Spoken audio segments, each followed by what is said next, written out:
আসসালামু আলাইকুম। আওয়ামী লীগের দীর্ঘ 15 বছরের রাজনীতি এবং বিএনপির ভবিষ্যৎ রাজনীতির স্কেলিং ভারতের দাঁড়িপাল্লায়।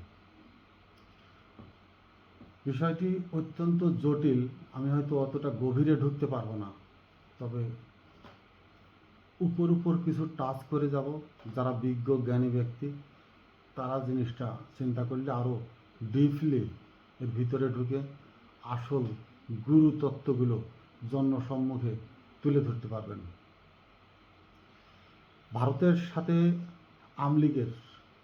আমলীগের থেকেও শেখ হাসিনার এত দহরম মহরম বা এত ভালোবাসার জায়গাটি কী নিয়ে তৈরি হয়েছিল? প্রথমত তৈরি হয়েছিল আমলীগের সাথে বা শেখ হাসিনার একক সিদ্ধান্তে ভারতের কিছু নির্দেশনা, ভারতের রাজনৈতিক পররাষ্ট্রনীতির থেকেও মোদির কিছু সরাসরি একক সিদ্ধান্তকে শেখ হাসিনার দ্বারা এদেশে প্রতিষ্ঠিত করা বা সেই নির্দেশনাগুলোকে বাংলাদেশের পরিপূর্ণভাবে একবারে রাষ্ট্র কাঠামোর ভিতরে ঢুকিয়ে দেওয়া। একটি একটি করে যদি লক্ষ্য করেন তাহলে দেখবেন প্রথম ধাক্কাটা আসে বিগত বিএনপি ক্ষমতায় থাকাকালীন সময়ে ভারতের বিরুদ্ধে অনুপ চেটিয়াকে দিয়ে ব্যবহার করবার জন্য যে 10 ট্রাক অস্ত্র এসেছিল ভারতে ঢোকাবার জন্য বা ভারতকে অস্থিতিশীল করবার জন্য, এটা বিএনপির সময় লিক আউট হয় এবং শেখ হাসিনা এসে এটাকে এমনভাবে কঠোর হস্তে দমন করেছেন যে জেনারেল সাহেবরা পর্যন্ত দীর্ঘদিন জেলে খেটেছেন। একজন রহিম সাহেব তো মারাই গেলেন, বাকি রেজাকুল হায়দার সাহেব বৃদ্ধ বয়সে জেল থেকে অত্যন্ত মুমূর্ষু অবস্থায় রেহাই পেয়েছেন।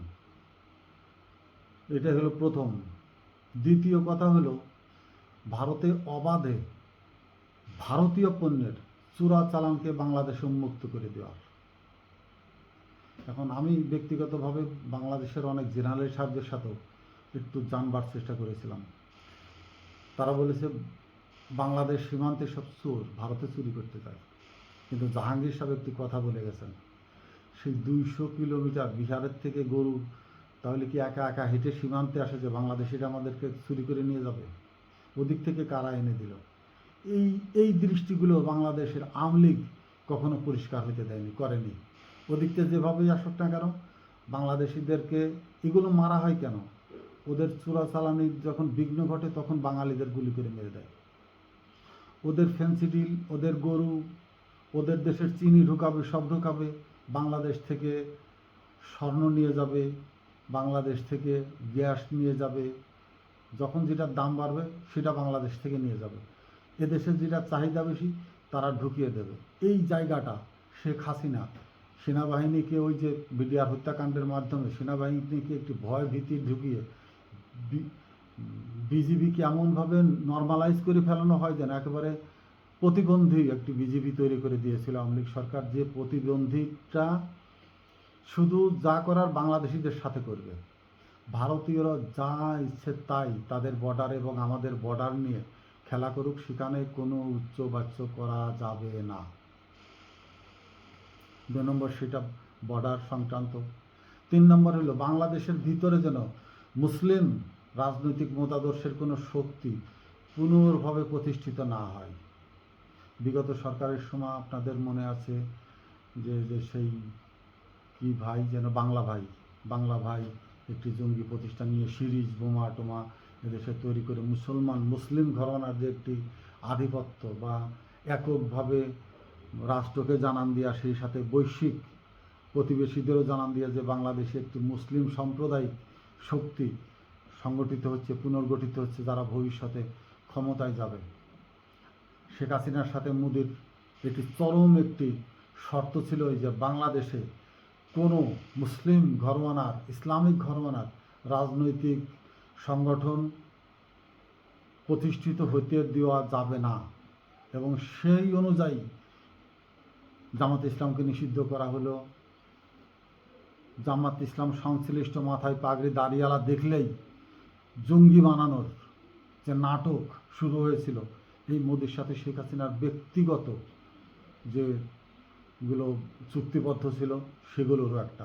দাড়ি টুপি দেখলেই তাকে জঙ্গি বানাও, মেরে দেওয়া, অর্থাৎ মুসলমানদেরকে এমনভাবে পিন ডাউন করে রাখতে হবে যেন এদেশের নাগরিক বা এদেশের মানুষ হিসাবে থাকবে, কিন্তু সে যে মুসলমান সেটার পরিচয় সে দিতে পারবে না। যার জন্য জঙ্গি নাটক থেকে শুরু করে আওয়ামী লীগের এমনভাবে নীতির ভিতরে নিয়ে নেয় যে দেশকে বোঝানোর চেষ্টা করে ইনডাইরেক্টলি যে দাড়ি টুপি আওয়ামী লীগের সময়ে গ্রহণ করা হবে না, সহজবোধ্য কিছু হিসাবেও মেনে নেওয়া হবে না। যার জন্য পুরা আওয়ামী লীগ কিন্তু সবসময় দাড়ি টুপি ছাড়া ছিল, কেউ দাড়ি টুপি রাখত না। আওয়ামী লীগের একেবারে মেম্বার থেকে শুরু করে প্রধানমন্ত্রী নিজেও মহিলা দাড়ি টুপি তো দাড়ি তার আগে না, কিন্তু হিজাব তিনি নির্বাচনের সময় হিজাব করতেন, বাকি সময় হিজাব করেননি, আর করতেন না।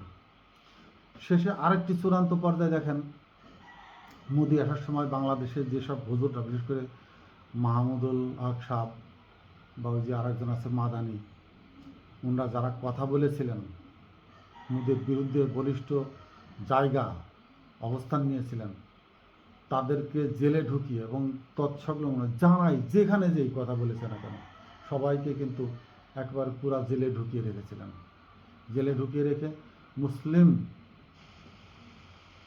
যে একটি অভ্যুত্থান, মুসলিম যে একটি জাগরণী যেন বাংলার মাটিতে মাথাচাড়া দিয়ে না উঠতে পারে, বিশেষ করে ভারত বিরোধী কোনো কথা যেই বলুক, ইলিয়াস থেকে শুরু করে আরও যারা এই ধরনের ছোটোখাটো যে যেখান থেকেই পেরেছে কথা বলেছে, তাদেরকে গুম, হত্যা, খুন করেছে। যাদেরকে সম্ভব হয়নি বিভিন্নভাবে কেস কালাম, জঙ্গি বই দিয়ে জঙ্গি সাজিয়ে জেলে ঢুকিয়ে বিভিন্নভাবে নির্যাতন করা হয়েছে, নিপীড়িত করা হয়েছে। আমির হামজা টামজা এই ধরনের যারা মুসলিম বা জামাত ইসলামের সংশ্লিষ্ট উচ্চ পর্যায়ের ব্যক্তি যারা, বিচারিকভাবে হত্যা করা হয়েছে জামাত ইসলামের নেতাদেরকে। জামাত যেন আর কখনো এদেশে সাংগঠনিকভাবে গড়ে উঠতে না পারে বা মাথাছাড়া উঠতে না পারে, তাই তাদের হায়ার কমান্ডকে আইনি বিচারিক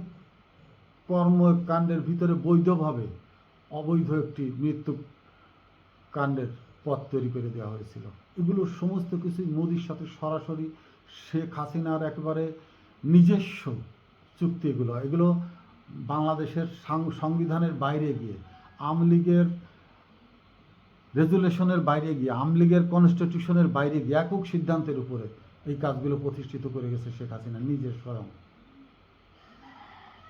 সর্বসাকুল্যে তারা এমনভাবে জনগণের উপরে চড়াও হয়ে পড়েছে যে বাংলাদেশ একটি ভৃত্যের দল এবং নতজানু পররাষ্ট্রনীতি তৈরি করে ভারত যেভাবে বর্ডারে মানুষকে ফেলানি থেকে শুরু করে শেষ পর্যন্ত যাদেরকে হত্যা করে গেছে, এ পর্যন্ত রাষ্ট্রদূতদের মাধ্যমেও ভারতের কাছে কখনো কোনো প্রতিবাদ জানানো ন্যায়সঙ্গত মনে করেনি শেখ হাসিনা। এখন এই যে শেখ হাসিনা ভারতকে কি দিয়ে গেছে, ভারতের জন্য অবাধ কি ক্ষেত্র মাঠ তৈরি করে দিয়ে গেছে, এই জায়গাটাকে একেবারে 100% সমুন্নত রেখে এক বিন্দুও ছাড় নয়, সেই জায়গাগুলো আমি যেটা বলেছি সেই জায়গা থেকে শুরু করে এরপরে আরও উপরন্তু কী জিনিস বিএনপি ভারতকে দেবে তার উপরে চলছে জ্ঞান দরবার। জামাত কেন লাইসেন্স পেল রাজনীতি করার, জামাত কেন নির্বাচন করলো, জামাতের এমপি 68তে গিয়ে থামিয়ে দেওয়া হয়েছে, কিন্তু মূলত তো আরও অনেক বেশি হওয়ার কথা। ভারতের সাথে সেটা নিয়েও দেন দরবার হয়েছিল, এখনও তাদের ভিতরে সেইগুলো কথা চলছে। জামাত কেন এত আসন পেল, ছাত্র শিবির কীভাবে ভার্সিটিগুলোকে আস্তে আস্তে দখল করে নিল, ছাত্র শিবির যেন আর সামনে অগ্রসর হতে না পারে তার জন্য ছাত্র দলকে বিএনপি সাপোর্ট না করলেও ভারতীয় দিয়ে, ভারতের অর্থ দিয়ে, ভারতের এজেন্ট দিয়ে, যে কোনোভাবেই হোক, প্রয়োজনে আওয়ামী লীগের ছেলেপিলে ঢুকিয়ে দেবে, প্রয়োজনে নূতনভাবে আওয়ামী লীগ ঘরমানার যেসব ছেলেপেলে এখন ভার্সিটিতে যাবে, শিক্ষাঙ্গনে ঢুকবে, তাদেরকেও ঢুকিয়ে দিয়ে বিএনপির সাথে এমন একটি ছাত্রদল, সেই হেলমেট লীগের মতো হেলমেট দল তৈরি করে দিবে, যারা শিবিরের সাথে খুনোখুনি, রাহাজানি, হত্যা, গুম খুন পুরোপুরি এর ভিতরে ঢুকে যাবে। কিন্তু দুঃখজনক হলেও এর রেজাল্ট, এর ভয়াবহতা, এর ফলাফল বিএনপির ঘাড়ে এসে পড়বে। এবং বিএনপিকে ঘাড়ে এসে ফেলে বিএনপিকে দুর্বল করে রাখার বা চাপে রাখার একটি মক্ষম উপাদেয় হিসাবে ব্যবহার করবে ভারত। বিএনপিকে চাপে ফেলে আমলিকে, আমি যে পয়েন্টগুলো বলেছি ওই জায়গার থেকে আরও কি কি বিএনপি দিবে তার উপরে নির্ভর করছে বিএনপিকে অবাধে বাংলাদেশের রাজনীতির অঙ্গনে থাকা, রাজনীতির কর্মকাণ্ড চালানো বা দেশ পরিচালনা করবার জন্য সক্ষমতা প্রদান। ভারত যদি মনে করে